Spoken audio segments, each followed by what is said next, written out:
We spruced it up a little bit since Good. you were here I last. liked it. Well, last time you caught one of the yellow jackets going by I and did. giving them the big wave.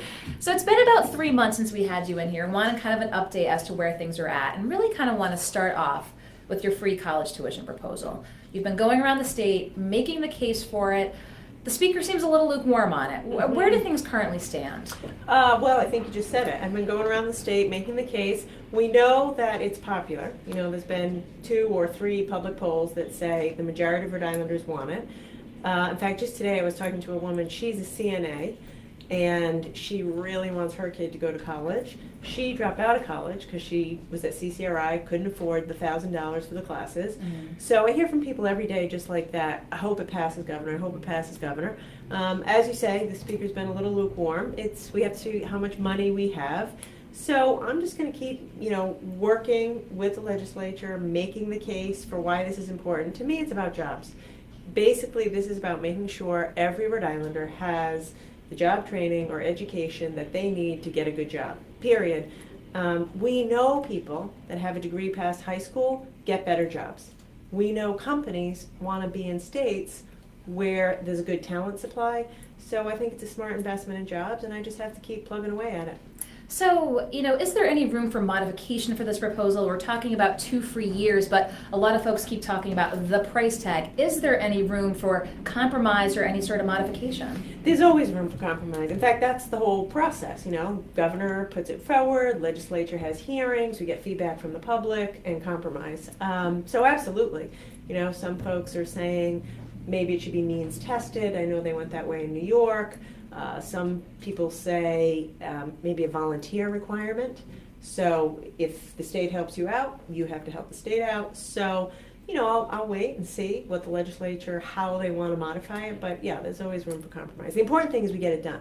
The important thing is, here's the deal. 70% of all the jobs being created in Rhode Island, and I think it's probably more than that, most good jobs created in Rhode Island require a degree past high school. 40% of Rhode Islanders have a degree past high school. So if we're trying to turn the corner and turn Rhode Island into a place where we have a vibrant economy with high-wage jobs, we got to invest in education and skills.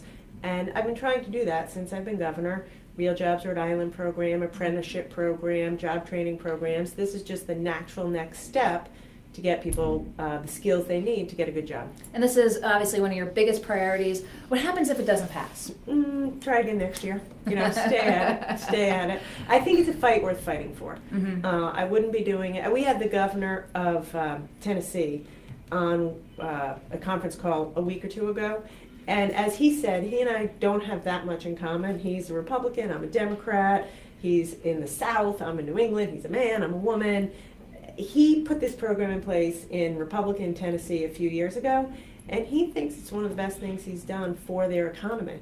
He said they're way, way, way ahead. The investment is worth it.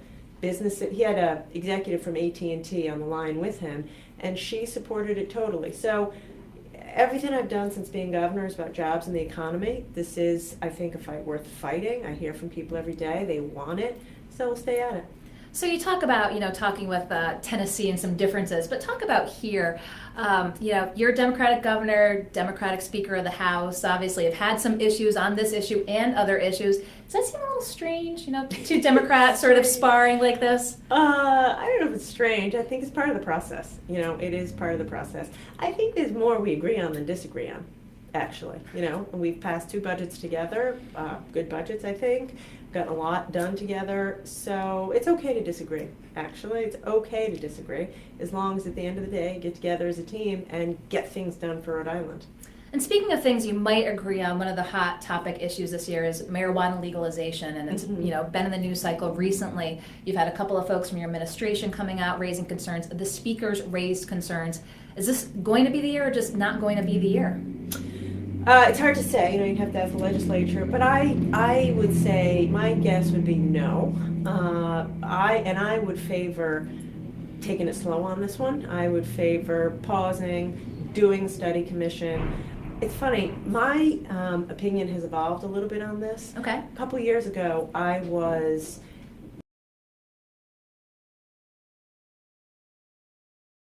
decriminalization. I think that's very important. I figured other states were going to do it. There might be a benefit to being first in New England. Mm-hmm. And then I spent some time talking to the governor of Colorado, some businesses in Colorado, and I read a report from Colorado. And it really gave me a lot of concern. They're struggling, I would say. The tax revenue isn't as high as they thought, because by the time you put more money into public safety, police, healthcare, regulation, it's not as much as you think. Yeah. The other real problem is the edibles. This isn't what we might think of. This is high concentration of marijuana in candy. And kids are getting their hands on it. They're getting sick. They're high in school. Teachers don't like it. So I just don't want to rush into it. I want to get it right before we go forward. So we're going to continue to keep an eye on that. Another issue you might have disagreed with the speaker on, the car tax. You're looking for a partial repeal. He's going for full elimination of it. What do you think happens? I mean, it's just a price tag associated with it. Do you think that are you continuing to advocate for your position? And, what do you see being the outcome? So the good news is, on this one we agree, the car tax stinks, let's cut it. I campaigned on it. He did. I think every Rhode Islander would probably agree, especially in the cities rather than Providence. Yeah. It's a big issue, Providence, Cranston, Pawtucket. So the good news is we agree, let's give folks a break, let's cut it. The question is, as you say, what can we afford? So we're going to have our new budget estimates coming out in the next couple of weeks, and we'll do what we always do, get together in a room and figure out what's responsible. Look at Speaker, he's a pro-business guy and he's a fiscally responsible guy, so he doesn't want to do anything that is fiscally unsustainable, and neither do I. So the day I gave my State of the State, I said, this is one idea. We agree, let's cut the car tax. The precise details of it depend on what's fiscally responsible. And so over the next month or so, we'll get together. But I hope at the end of the day, what comes out of it is some kind of a car tax cut for people. Okay. And let's tack a little bit to UHIP. Let's talk about what's going on with the feds basically looking into what's taking place here. Tell us, what have you learned in the recent weeks in terms of what they're looking at in terms of this audit? And you've talked about this before. Are they looking more at Deloitte? They are. What they're looking at, as I understand it, so the U.S. Attorney would be the guy to ask, but as I understand it, what they're looking at is, did Deloitte represent to us something that they couldn't deliver? Okay. So did they suggest that they could build a system that maybe they couldn't deliver? And so that's ongoing, and we'll see where it goes. For my part, I am on it, and I'm also trying to hold Deloitte accountable. Haven't paid them in months. In fact, just got out of them almost $30 million credit. Still not happy. I'm still not happy. And it's frustrating also because this happened in Massachusetts. This happened in Kentucky. This happened in Maryland.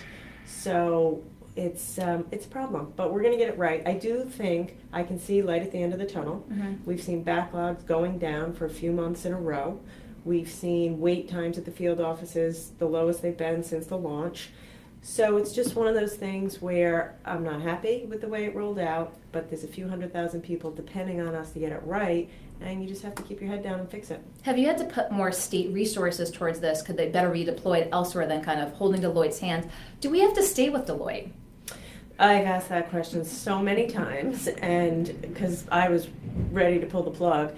Yes is the answer now, because we're too far into it. Okay. Because remember, this has been going on for many years. This is before your administration. Yeah, many years before my administration. They had already committed to this contract. Yes. So at some point in time, I didn't want to start all over. Spend a lot of money, didn't want to start all over. What was the other half of the question? It was, do you want to stay with Deloitte? And I don't know what the other half of the question was. So anyway, the staffing issue from deploying other staff from around the state to be able to so the bolster answer is efforts. Yes, we have, but Deloitte's paying for that. Okay. So that's how we came up with $27 million, which is there's no way I was going to pay more for their mistakes. Yeah. Now, to their credit, they came up, in a good faith gesture. They said, okay, Rhode Island, we realize we made some mistakes, and we'll pay for it. And so I do appreciate that. And right now, I just need to keep them focused to finish this, to fix it. Have you had more conversations with the CEO? Didn't you have conversations out in California when you were there for coding? In fact, I talk to her every week. We have a weekly conference call, and it's not always pleasant, but I've seen results. Because of those weekly phone calls, they have given us many more resources at no additional charge. We got the credit. So it's one of these things. The other problem with this too is some of the IT systems in government have been there for 20 or 30 years. Like the DMV system that we're replacing, the software system, is so old it can't be used with a mouse. It's not mouse compatible. So when you're trying to take that, which could break at any minute, and bring us into the 21st century, stuff's not easy. No excuses, but the stuff's not easy. And let's move to DCYF. There have been hearings lately. A lot of the talk has stemmed from there were a lot of positions that just weren't funded. Yeah. And obviously we have the issue of dead children on the state's hands. What is your thought on what needs to be done? So, as a mother, you read these stories and it's terrible. It's heartbreaking and it's inexcusable, and our top priority is safety of all kids. Seems like for 20 years we've been talking about DCYF. It's a perennial set of issues. Some of it it's the nature of it. These social workers are working incredibly hard on the front lines, and it's that decision. Do you pull someone from their family? It's a judgment call. You always want to keep the kid with their family, but if you don't pull them and they get hurt, that's inexcusable. So we have a new director. She is filling empty positions at a more rapid rate than we've seen in a long time. Are you urging her to do so? Absolutely. I've directed her. It's unacceptable that it took so long, actually. So I've directed her to move faster. It's not easy. You have to get social workers to work in tough conditions for not a lot of money, but she's making progress. She is hiring at a faster clip than we've seen. In fact, I think right now or today, she's putting forth to the Senate her action plan for how to improve things. In some ways, the agency is better if you look at some of the metrics, but it's not where we need it to be. And it's safety. It's safety for these kids who deserve a chance. And also more of the vulnerable population, RIPTA and the bus fares. We've been hearing so much about this. What needs to be done there? I'm smiling because my mother called me at 7:30 this morning to talk. Oh, Gina, I'm so glad you're doing the bus passes. So again, that's also people walking by. Richard Rose. That's also a balance. So you want the way forward for RIPTA is to have people riding RIPTA and paying full fare. You should take RIPTA to work. We should take RIPTA to work. I have a new chair of RIPTA. We're going to be recruiting a new executive director. We need a strategy to make it easier to use RIPTA. It shouldn't take an hour to get from Pawtucket to Rhode Island College. It shouldn't take an hour to get from Woonsocket to downtown Providence. So we need to fix that so it's more customer friendly, so more people use it. We make more money, and then yes, we can provide services to folks that don't have the resources to pay full freight. So that's the plan, and it'll take a little while to get there, but that's the way it should be. In the meantime, there's a lot of people who need to use RIPTA to get to the doctor's office, to get to the grocery store, and so hopefully the legislature puts some money in the budget so we can make that possible. Okay, a very important question. How's Sparky? Great. Sparky's great. We fight over who gets to walk Sparky. Now, if folks don't remember, this is the dog that was adopted by the family. How long ago now? Not too long ago. A month, yeah. We went into the shelter that day. And I gave my son this big speech ahead of time. I don't know if we're going to come away with a dog. I don't know what'll be here. There's only like 3 dogs or 4 dogs that day. First one, not our dog. Oh, you didn't know what you were getting that day? No. It was on his school vacation. I said, we can do whatever you want. What do you want to do? He said, let's go to the dog shelter. We knew we wanted a shelter dog because we figured, they were alone, coming to our family. But anyway, the 4th dog was like adorable little Yorkie, and he basically came home with us. So it's a good fit? Great fit. He's little, like us. We have fun, so it's all good. Very good. So, we're in the kind of waning weeks here of the General Assembly. One of the things we haven't heard from is the owners of the Pawtucket Red Sox. We're all waiting. The speaker actually said he's waiting to hear if you have something on that. What do we expect? So the mayor's taken the lead on this, which is the way it should be. This is about Pawtucket, and I think it'll be fairly soon. I know he's been working very hard to see if there is something to be done here. We'll see. Here's what I think. I'd love if they stayed in Pawtucket. Mhm. They're the Paw Sox. We all grew up going to Paw Sox games. They ought to stay in Pawtucket. McCoy has its challenges. Mhm. It's going to cost $20-30 million just to repair the roof and the pipes in McCoy. Just some of the repairs. Some of the repairs. Having said that, we don't have a lot of money. And I've made that very clear to the owners. I hope they learned some lessons from last time.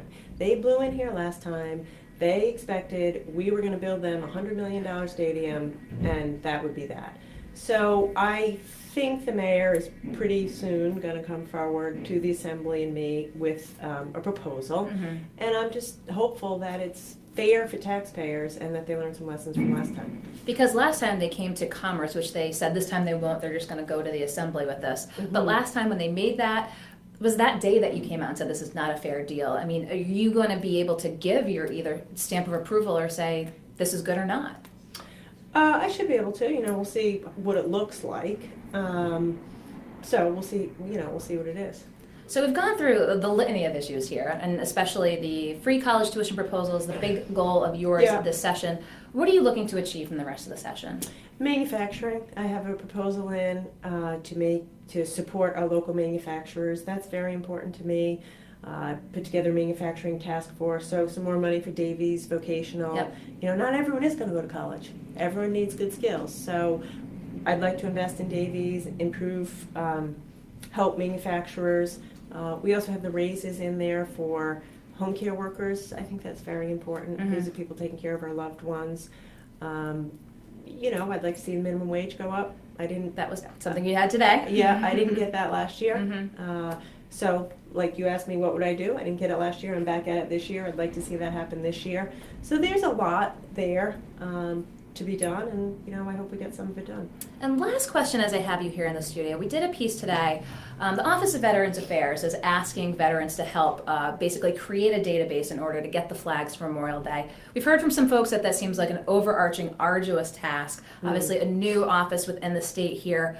What's your thoughts about that? Again, these are older sort of individuals, usually volunteers. Is this the best way to go about doing this? I think, that's a good question for the Director Yarn. I think the purpose of it is to make sure the flag gets to the right place. So if someone wants a flag placed on a particular, for a particular person, he wants to keep track of it to make sure it gets where it needs to be and it's secure there. Kasim, my Director Yarn, has a ton of energy and a lot of passion. And we have some ground to cover. The state hasn't always been great towards veterans, actually. And so we're out there every day trying to do more, trying to learn. I hosted the Secretary of Veterans Affairs, Shulkin, on Friday.